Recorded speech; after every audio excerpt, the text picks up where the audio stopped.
Report de plusieurs élections au Mali. Un report de 4 mois validé par le Conseil des ministres tenu ce dimanche à Bamako.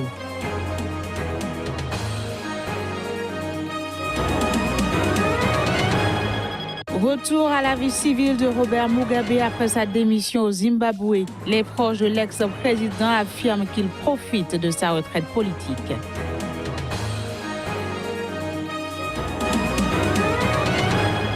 Puis nouvelle attaque de Boko Haram au Nigeria. Bilan, 3 soldats tués et 6 autres blessés.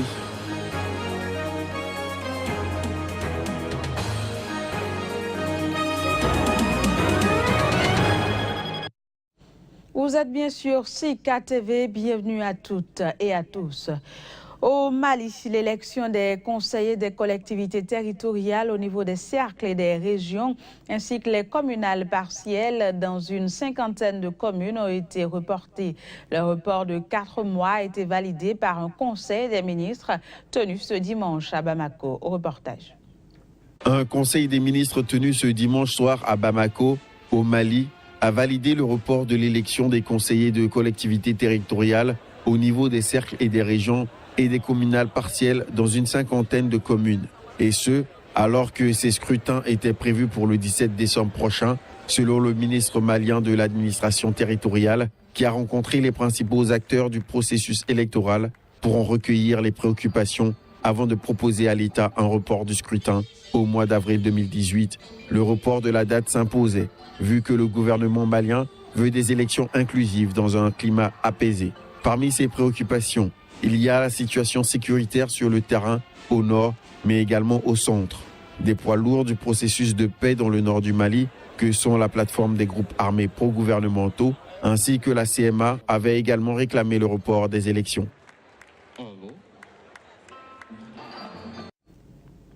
Reprise du dialogue interburundais à Arusha, dans le nord de la Tanzanie.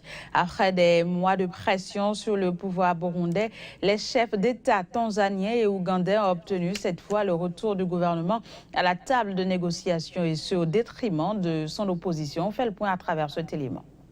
Depuis le premier round des discussions organisées en décembre 2015, le gouvernement n'avait plus mis les pieds à Arusha. Mais après des mois de négociations, les chefs d'État tanzaniens et ougandais ont obtenu le retour du gouvernement à la table de négociation. Ainsi, le dialogue interburundais a repris ce lundi à Arusha, dans le nord de la Tanzanie, pour 2 semaines. Et ce, pour une 4e session présentée par l'équipe du facilitateur, comme la dernière avant la signature d'un accord dans ce pays qui traverse une grave crise politique, née depuis fin avril 2015, de la volonté du président Pierre Nkurunziza de briguer un 3e mandat qu'il a obtenu depuis juillet de la même année. Par ailleurs, jusqu'ici, la liste des participants a toujours été la pierre d'achoppement. Et si le gouvernement envoie un représentant en la personne du secrétaire permanent du ministère de l'Intérieur, dans l'autre camp, les ténors du CNARED, la plateforme qui regroupe la quasi-totalité de l'opposition, ont décidé de boycotter ces négociations où leur mouvement n'a pas été invité nommément. En vue de se doter d'un nouveau leadership, ils sont réunis en ce moment en conclave à Bruxelles. Incarné par le leader historique des ex-rebelles des FLN, l'opposition interne au pouvoir de Pierre Nkurunziza, elle, est déjà sur place et va militer pour que ces négociations se poursuivent en Tanzanie. Direction la RD Congo, où les autorités ont annoncé dimanche l'interdiction des marches de la majorité et de l'opposition prévues cette semaine à Kinshasa. L'opposition a cependant maintenu son mot d'ordre pour protester contre le calendrier électoral qui prévoit des élections le 23 décembre 2018 et qui permet au président Kabila de rester au pouvoir jusqu'en 2019. Les images. L'opposition congolaise a maintenu son mot d'ordre de manifestation malgré l'interdiction des marches de la majorité et de l'opposition prévues cette semaine à Kinshasa. Pas question de nous priver de nos droits et libertés, a réagi sur Twitter le président du rassemblement de l'opposition, Félix Tshisekedi.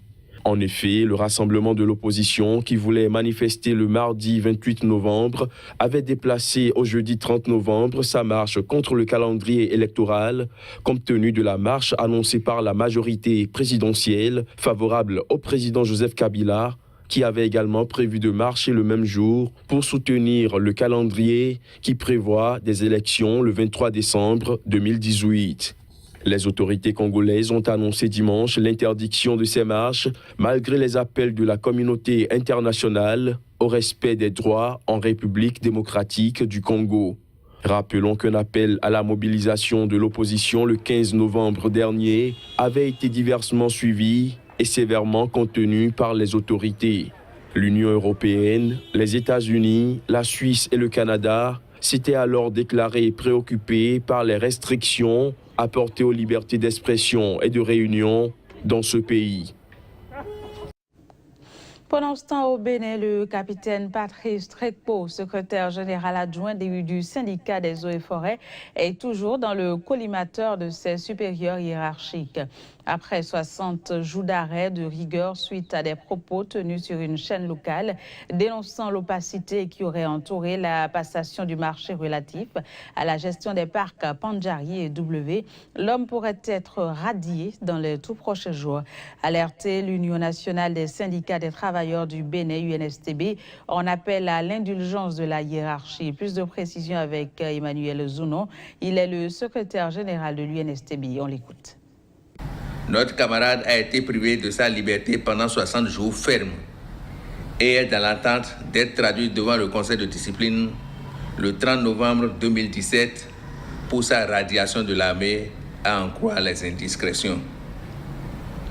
En dénonçant l'arrestation de Patrice Trekpo, ma confédération syndicale, l'Union nationale des syndicats de travailleurs du Bénin, UNSTB, lance un appel pressant aux autorités militaires de mon pays et aux membres du conseil de discipline pour que notre camarade ne soit pas doublement sanctionné.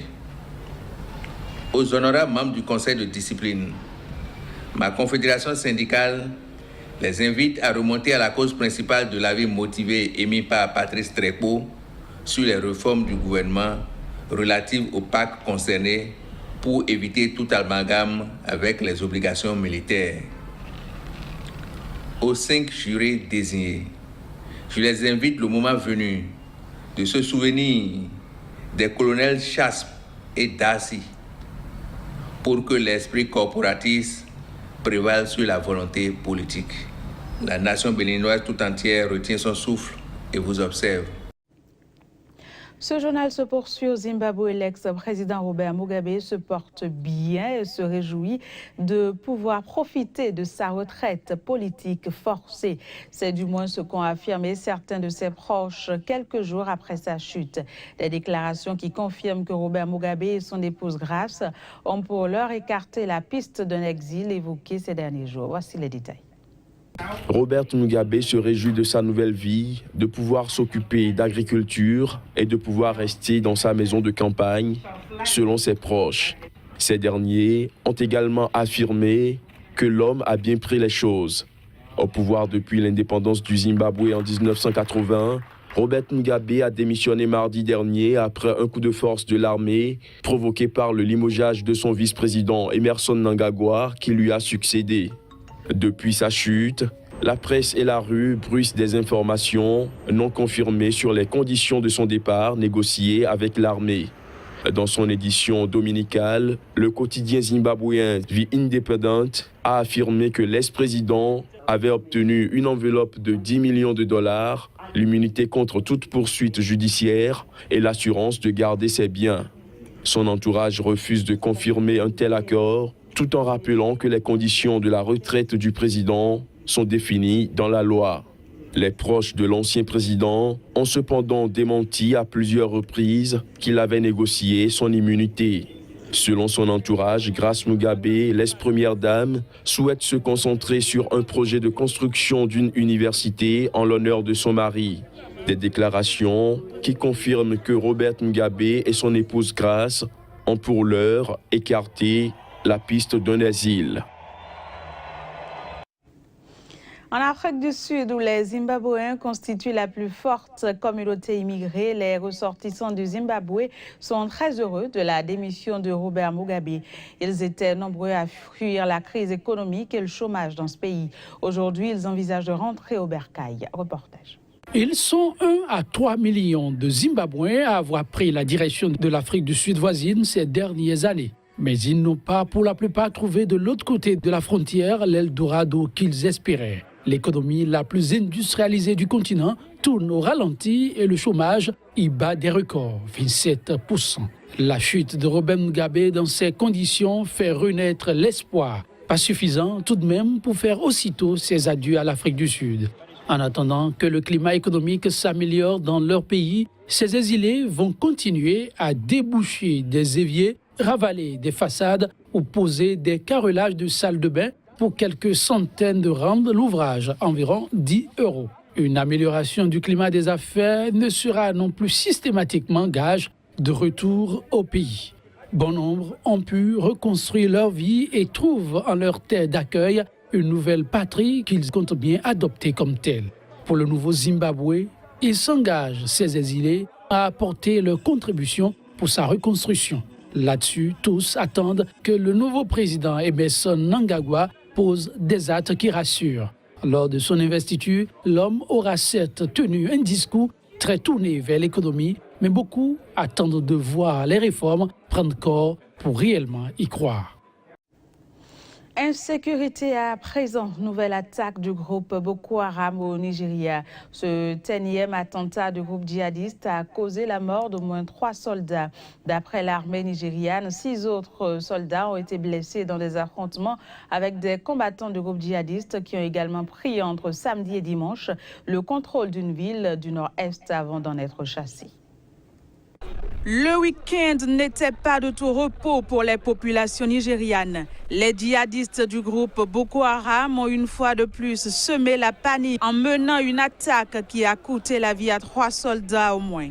Autre forfait, les terroristes se sont emparés du nord-est du pays où ils ont blessé 6 soldats dans des affrontements. Les combattants du groupe djihadiste nigérien Boko Haram avaient pris le contrôle de Magumeri, une ville située à environ 500 km au nord de la capitale de l'État du Borno samedi et dimanche avant d'en être chassés par l'armée. Les assaillants ont pillé des réserves de nourriture et fait fuir les habitants.